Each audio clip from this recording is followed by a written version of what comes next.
Em 1959, quando Fidel Castro anunciou ao mundo que sua revolução era comunista, passou a ser apoiado por Moscou. Com isso, a União Soviética iniciou uma campanha para dominar com a ideologia marxista a América Latina, onde os partidos comunistas formariam grupos de guerrilha armada com dinheiro soviético, repassado por Cuba. No Brasil, foram criadas 29 organizações guerrilheiras, onde Fidel Castro vislumbrou expandir sua revolução comunista.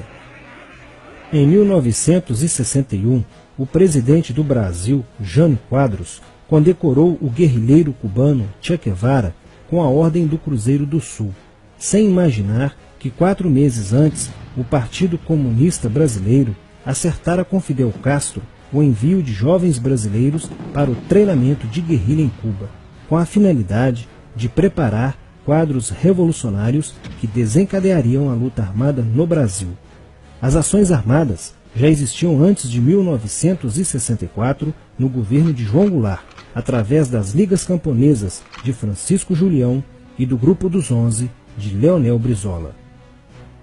Com a chegada ao poder, em 1964, do presidente Castelo Branco, centenas de comunistas e políticos de esquerda refugiaram-se no Uruguai, onde formariam a Frente Popular de Libertação, que a partir de 1965 empreenderia atos de sabotagem urbana e focos de guerrilha rural no Brasil, principalmente na Serra do Caparaó, cujos guerrilheiros, apoiados por Leonel Brizola, foram combatidos e vencidos por tropas da Polícia Militar de Minas Gerais. Em 1966, a esquerda brasileira, decidida a tomar o poder à força e em curto prazo, passou a adotar táticas terroristas como as que foram usadas pelo grupo guerrilheiro Ação Popular, que ao explodir uma bomba no saguão do Aeroporto Internacional de Guararapes, em Recife, matou o jornalista Edson Regis de Carvalho e o almirante Nelson Gomes Fernandes. A influência da Revolução Cubana passou a servir de modelo para muitos revolucionários como Carlos Marighella, do PCB, que em 1967 viajou a Cuba e participou de um evento sobre a propagação da luta armada no território brasileiro. De volta ao Brasil, em setembro de 1967, Marighella criou a Ação Libertadora Nacional, ALN, e começou a recrutar jovens brasileiros entre os estudantes que, depois de preparados ideologicamente, foram enviados a Cuba. Em 1968, com a chegada ao Brasil do primeiro contingente da ALN de guerrilheiros formados em Cuba, entrou em cena Carlos Lamarca, capitão do Exército e militante da Vanguarda Popular Revolucionária, VPR, que se uniu a Marighella e em janeiro de 1969 explodiu 50 quilos de dinamite no QG do 2º Exército, matando na explosão o soldado do Exército Mário Cosel Filho e ferindo 6 militares. E ainda, na cidade de São Paulo, os guerrilheiros avançaram com um veículo roubado e abordaram o capitão Chandler, do Exército dos Estados Unidos, que se encontrava no interior de um automóvel quando saía de sua residência. Chandler foi morto por uma rajada de metralhadora em frente da esposa e do filho de 9 anos. O Comando de Libertação Nacional, Colina, criado em Belo Horizonte no ano de 1968, executou na capital mineira vários assaltos a agências bancárias e atentados à bomba. Os guerrilheiros se reuniam durante as sessões de cinema no Cine Caiaca, localizado na área central de Belo Horizonte, para planejarem as ações de terror e guerrilha. A situação estava ficando caótica no país. Os guerrilheiros praticavam atentados à bomba nas grandes cidades, matando e ferindo vários inocentes, aumentando a insegurança e o medo da população, que passou a exigir ações imediatas do governo brasileiro para acabar com a violência praticada pela guerrilha. Atendendo ao clamor público para combater o terrorismo e a guerrilha com mais rigor, o presidente Costa e Silva editou o Ato Institucional número 5, AI-5, que previa o exílio e punições mais severas aos autores de atos de guerrilha terrorista praticados contra a população brasileira. Em desafio à nova medida do governo de proteção à sociedade, Carlos Marighella, em 1969, lançou o seu mini-manual do guerrilheiro urbano. Neste mesmo ano, só no Rio de Janeiro, a ALN, para aumentar os seus recursos financeiros, praticou 30 assaltos, sendo a maioria deles contra as agências bancárias. E ainda, em 1969, a ALN, juntamente com o movimento revolucionário 8 de outubro, o MR8, sequestrou o embaixador dos Estados Unidos, Charles Burke. O sequestro foi sugerido pelo guerrilheiro Franklin Martins.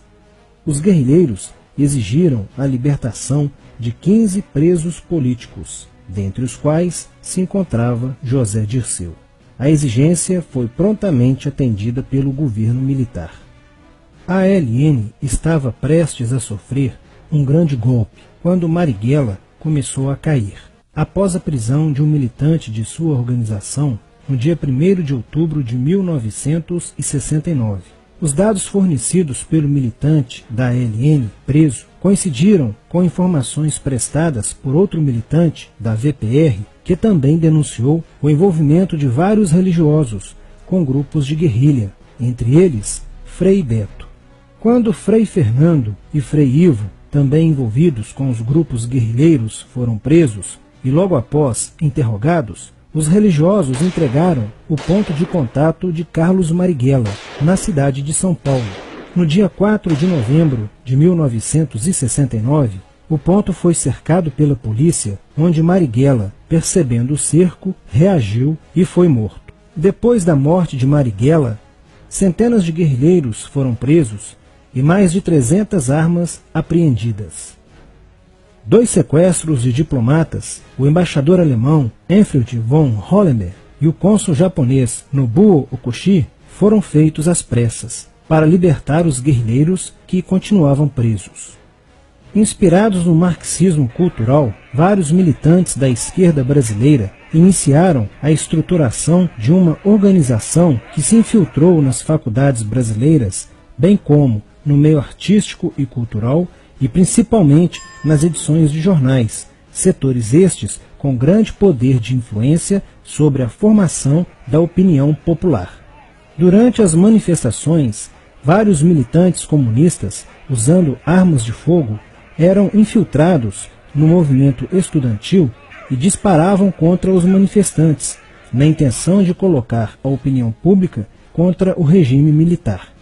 Com a morte de Marighella, Lamarca havia assumido a posição de líder mítico, que sustentava a esperança na vitória comunista.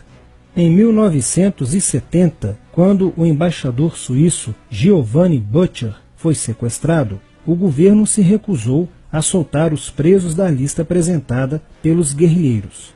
Depois de 40 dias de sequestro, os guerrilheiros quiseram matar o embaixador suíço. Porém, o governo militar cedeu e as exigências dos guerrilheiros sequestradores foram atendidas, preservando a vida do diplomata. Na cidade de São Paulo, o cerco sobre a vanguarda popular revolucionária, liderada por Carlos Lamarca, estava se fechando.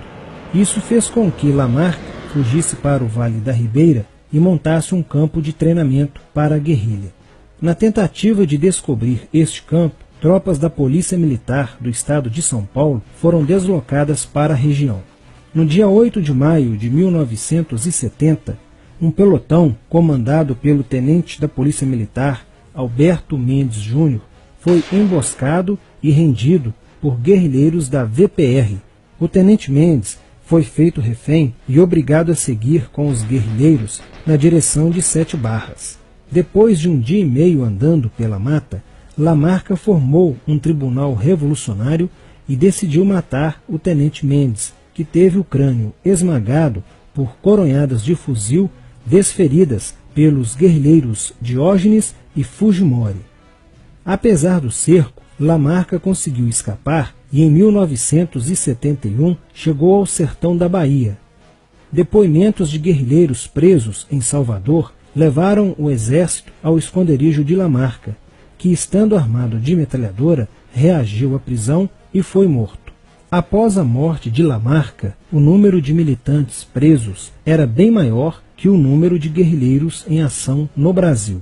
Os guerrilheiros, percebendo que o cerco estava se fechando, passaram a sequestrar aviões comerciais e obrigar o piloto a desviar para outro país, onde pudessem se exilar.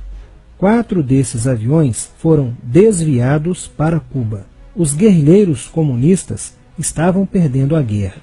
Os militantes que abandonavam as armas eram acusados de traição nos tribunais vermelhos e executados pelos próprios companheiros, em atos de justiçamento. Já no início de 1971, o PCdoB conduzia o trabalho de campo na região do Araguaia, na divisa entre os estados de Goiás, Pará e Maranhão, com a missão de implantar um núcleo guerrilheiro que tinha por objetivo fomentar uma revolução socialista, onde centenas de guerrilheiros já haviam se estabelecido há pelo menos 6 anos. No início de abril de 1972, o presidente Médici enviou à região do Araguaia equipes especializadas em inteligência que, da busca do conhecimento sobre a atividade clandestina, logo efetuaram as primeiras prisões, entre elas a de José Genuíno, primeiro guerrilheiro preso no Araguaia. Logo após, o exército sofreu as suas primeiras baixas, ao ter um grupamento emboscado por elementos liderados por Oswaldo Orlando da Costa, conhecido por Oswaldão. Isso fez com que o exército passasse a empregar tropas convencionais que cercaram toda a região do Araguaia. Com a derrota cada vez mais próxima e com o total abandono logístico do PCdoB, ao qual os guerrilheiros foram relegados, sem armas, comida e remédios, vários militantes da guerrilha, encurralados, quiseram se entregar, mas foram mortos pelos próprios companheiros em atos de justiçamento. Após a morte de Oswaldão e o desmantelamento do comando militar da guerrilha, o cerco do exército se fechou sobre os rebeldes e vários guerrilheiros foram presos. Assim terminava o sonho da esquerda brasileira de transformar o Brasil em uma ditadura comunista. Mas a esquerda brasileira não desistiria de conquistar o poder e retornaria mais tarde com uma tática mais eficiente que a luta armada: o marxismo cultural.